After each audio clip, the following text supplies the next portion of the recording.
Well, hello again from Costa del Tyneside. Yeah, you wouldn't believe it is still winter, would you? It's absolutely glorious in these parts. But tell you what wasn't glorious, well, that was Newcastle down at Liverpool on Wednesday night. I wasn't actually there this week, having three little boys aged 8 and under in half term. You know, squad rotation with regards to childcare does come into play, and I was up on Wednesday. Now, I did watch the game, and I let my oldest boy, the 8-year-old, he stayed up and watched it with me. He's absolutely obsessed by Newcastle. Yet in the second half, he has to go to bed. I said, listen, son, I've said you can stay up and watch it. But he knew what way it was going to play out. He'd read the script, even from the first half.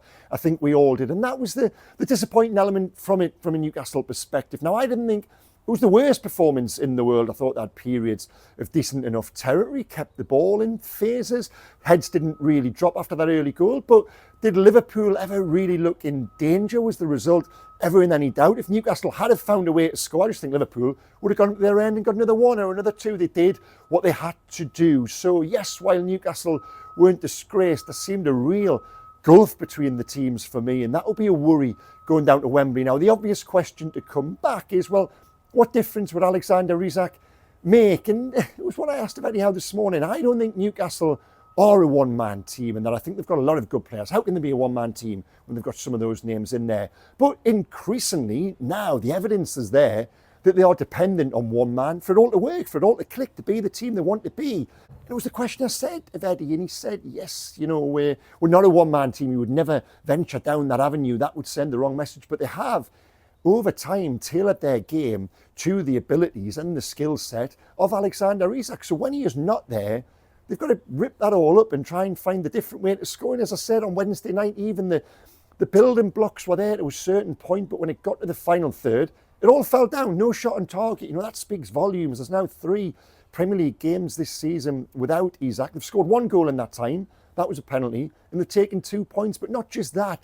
They don't have the same movement, the same threat. The opposition seems to play with a certain degree of comfort when Isak isn't there as well. And it just underlines his importance to the team and the absolute need to make sure that he is fit for that final in 2 weeks' time. Now, to that end, in terms of news, I wrote my Newcastle Confidential column yesterday. Alexander Isak's injury isn't serious. They don't think it's a long-term problem. It might be enough to keep him out of Sunday's game against Brighton in the FA Cup. I think that would be wise, given what is to come. You know, the game at West Ham a week on Monday is huge in terms of putting Newcastle back into that top 5. And then beyond that, of course, there is the cup final. So Isak, they're going to assess him today. Same with Sven Botman and Joelinton. They will train today. I think they might be involved on Sunday. Joelinton in particular, he needs the minutes to build up that fitness ahead of the cup final. Sven Botman too, but Isak, I think it would make more sense just to keep him out of it for now. Now, I thought just to mix things up from the video perspective, I'd do something different this morning. I just put a little shout out on X there for your questions. Thank you to everyone who got back to me. The response was quite incredible. You know, I've spoken so much about that interaction and how pure this format is, and to have that response is brilliant. But sadly, I can't get through all of those questions. So I just picked the first 10 that came in no particular order with regards to subjects. Let's just plough into them. And one of the first ones up was, is there a future for Harvey Barnes at the club? Well, when Harvey Barnes came in, I always said it was a good player, but not necessarily a good signing. And that was because that summer, I said in these videos, in print, everywhere I was, I said that Anthony Gordon was going to be Newcastle's breakout star last season, and so it proved. So to that end, I didn't think it made a great deal of sense to bring in Barnes, especially when those PSR restrictions, they are so tight when there's only a certain pot of money, and the crying need there was to invest it on the opposite wing. I don't think this is with hindsight. There were questions asked about the nature of the Barnes signing, not because of the player, because if Anthony Gordon wasn't there, I honestly think Harvey Barnes would have played and would have been a brilliant addition in terms of those goals, those numbers, those assists, everything. I think he is a good player, but when he's not in the team, when he's not having that run, what we're seeing now is a player who is picking up the odd injury here and there, who when he does come in looks a little bit undercooked. So in terms of his future, well, if he is happy and willing and wants to compete with Anthony Gordon on that left there, if Anthony Gordon does stay at the club beyond this summer, then yes, okay. But if Barnes looks at it and thinks, well, I came here to be a starter and to further my career and to go to the next level, then he might just look to move on. So to answer the question with regards to Harvey Barnes' future, I would say it's a real 50-50 one going into the summer. Now, I'm just going to consult a little bit of paper here, so excuse me as I do look off camera. Academy signings was the next question. What do I know in terms of players coming in beneath that first team level? Well, I've reported this for a couple of weeks now. Antonio Cordero, his family, I believe, have been here on Tyneside. 18-year-old Malaga winger. Very exciting when you read about him, when you look at those YouTube clips, but he isn't a player for now. He will come in and he will be loaned out next season. He's going to be a free transfer addition. There are the others coming in, the boy from Turkey, the boy from Georgia. Again, heard lots of exciting things about them, but don't expect to see them around the first team next season. It'll be a case of Jack Ross in his new role, identifying partner clubs for them to spend time at, much the same way they did with Yankube Minte. Next question. APT plans in light of the recent news around Manchester City and their legal challenge with the Premier League. Are Newcastle plan to bring legal action of their own, and what will they do if the rules are relaxed? Well, from the start on this, Newcastle were really clear that they didn't want to put a zero on the end of the commercial deals with Saudi or Aramco, whoever it may be. You know, that was never their intention, really. But I think where the frustration came is that the rules were brought in and they were rushed through entirely to limit and to affect and to impact Newcastle United. That was without doubt. And the mechanics they then had to go through, the hoops they had to jump through to get these deals signed off. And I know in one or two it shaved off a couple of £1 million here and there. That was the real frustration. That was the alleged illegality of it, and which has since been proven. So to answer the question, will Newcastle now all of a sudden tomorrow announce a £100 front of training kit, that sponsorship deal with Saudi? No, I don't think they're going to. But it can't be harmful, you know. It will ultimately, in time, help Newcastle. Is there a date for the training ground in stadium development? I wrote last month with regards to the training ground. I think that's a little bit further on. The architects, Populous, well, they, I believe, have now been engaged. Plans have been drawn.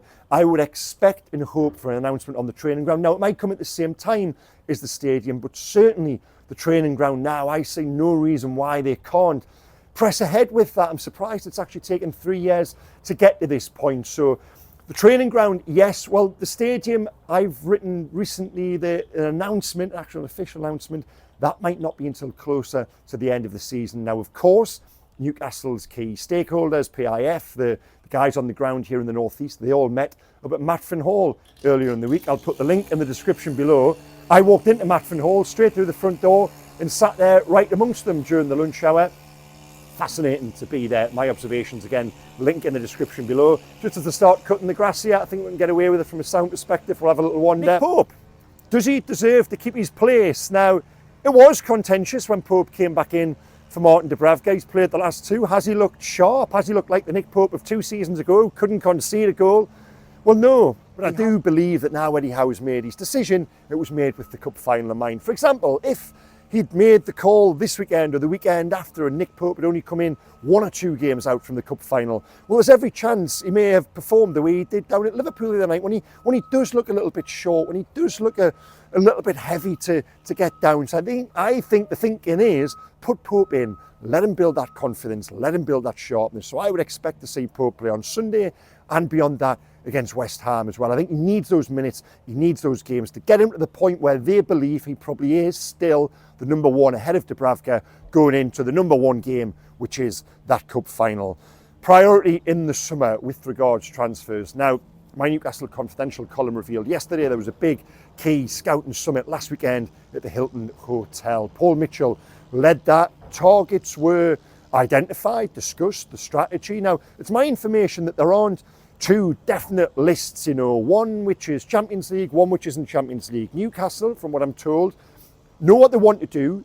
They know what they need to do. Now, yes, does Champions League football make achieving that easier? Yes, it does, but they are not drastically 2 different lists full of outstanding players and then very good players on the next one. But what will the priority be?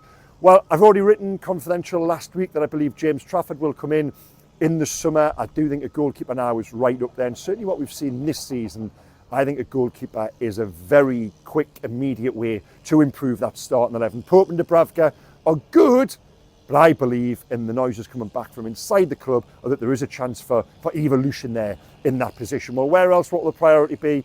A right winger, a right-sided centre-half, and also as well, this was interesting, a versatile midfield forward? Could that be someone who can play through the middle as backup to Isak, Wilson, whichever strikers are at the club next season? Now, of course, that picture could change dramatically if one or two or none of them were to go. So that's still all to be determined. But certainly, for now, goalkeeper, right-sided centre-back, right winger. What's my thoughts on the inconsistency this season with regards to the team? Well, I've spoken about this a lot, and I do think it is hard for a group which is fundamentally made up of 13, 14, what you would call first-team players, starting players, them to maintain what is their best level. I still think it was a little bit of a miracle they won 9 in a row. Now, some people interpreted that as a negative. Well, no, it wasn't me saying that the bad players. It was just my observation that it was quite something that a really small, shallow group did manage to win 9 fixtures, given they involved Arsenal, Man United, Tottenham, cups and leagues and everything else during a really busy period over New Year. So to that end, they deserve credit, but they need help. The consistency comes back to there just aren't enough options there to rotate, to take players out when they might need it, so that then go again at that level the next week. That, for me, is ultimately the answer to the consistency. They need more players and they need better players. Now, last couple here to wrap up. Will Sven Botman make the final? Yes, I believe he will. Now, I reported at the time when he picked up the knee injury against Arsenal, they didn't believe it was serious, that they thought he might be out for 7 to 10 days and then return the following weekend down at Man City. Well, that never happened, and it's just lingered now, and they don't want to take any risks given everything that happened last year with Sven Botman. But the information is he's going to train there today. He's fine. He's okay. That pain has passed. With regards to the cup final, to answer the question, yes, he should be perfectly fine. But they do, for me and for them, no doubt, I'd want to see minutes in him between now and then. I would start him on Sunday. If the knee doesn't hold up, it doesn't hold up. But I think it's important, if you're framing it in the context of the cup final, and again, that huge game down at West Ham as well, that they do have Botman back. There's such a better team for his presence. And the last question to come in was Sean Longstaff. What do I see for the future of Longstaff at the club? Now, in January, Longstaff was told that the club were looking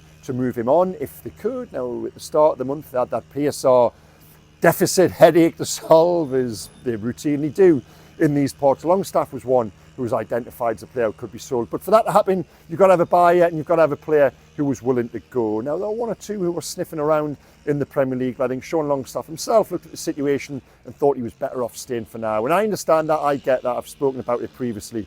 I've got no issue with that at all, given what is potentially on the horizon with that Carabao Cup final. So beyond that, yes, the option was invoked to extend his contract for a year, but I think that was more so protecting that value. So if he did move on in January, or he does move on in the summer, as we probably expect now, that Newcastle can command some sort of fee. Now, I've whistled through those 10 questions there. Thank you very much again for sending them in. I'll put those links below to the piece from inside Maffin Hall, to my Newcastle Confidential column, a couple of bits in that, revealing that Newcastle now are exploring options for Hong Kong over the summer there to play pre-season in a stadium which is absolutely magnificent. There's more details in the column as to that, and also plans or otherwise for a victory parade. Yeah, Newcastle will be going to Dubai during the international break. Again, full details on all of that in the column. Now, there is a game on Sunday at home to Brighton in the FA Cup, and we were discussing it amongst ourselves in there. What if Newcastle got more chance of winning given how Wednesday night played out? Will it be the Carabao Cup, or will it actually be the FA Cup given Liverpool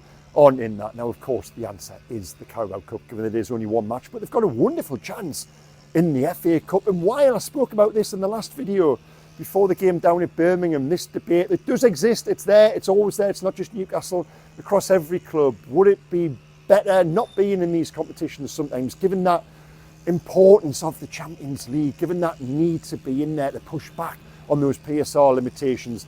Not for me. I think they've got a fantastic chance now in front of them at home to Brighton. That puts you into a quarter-final. You're then only one game away from a return to Wembley. So I would like to see Eddie Howe play a strong team on Sunday, given again it is 8 days until that game down at West Ham. I wouldn't want to see as many changes as there were against Birmingham, and I don't think there will be either. So what am I predicting? I'm going to go for a home win. I don't think Alexander Isak will be there, and we've spoken a lot about the issues when he isn't, but I do think they'll find a way to get past Brighton on Sunday, especially if Callum Wilson, just play Callum Wilson, put him in there. We've seen he's a player who does need 1 or 2 games to get up to speed. I think he did okay down at Liverpool on Wednesday, putting themselves in those positions to play on the shoulder, to go through on goal, and that sharpness, that will come with him. So put Wilson in from the start, play 5 or 6 of those others who you would class as first team players as well, and get past Brighton and put yourselves one more game away from a Wembley semi-final. I will be there on Sunday. Tell me what you think below the line as well with regards to that FA Cup versus Champions League versus Carabao Cup dilemma, if you like. It's not a dilemma, it's a nice problem to have. They're the only team in the country still fighting on all 3 fronts, of course. So yeah, guys, thank you again so much for watching. Please hit like, comment, subscribe, and I'll see you from the Milburn stand on Sunday evening. Okay, take care. Goodbye.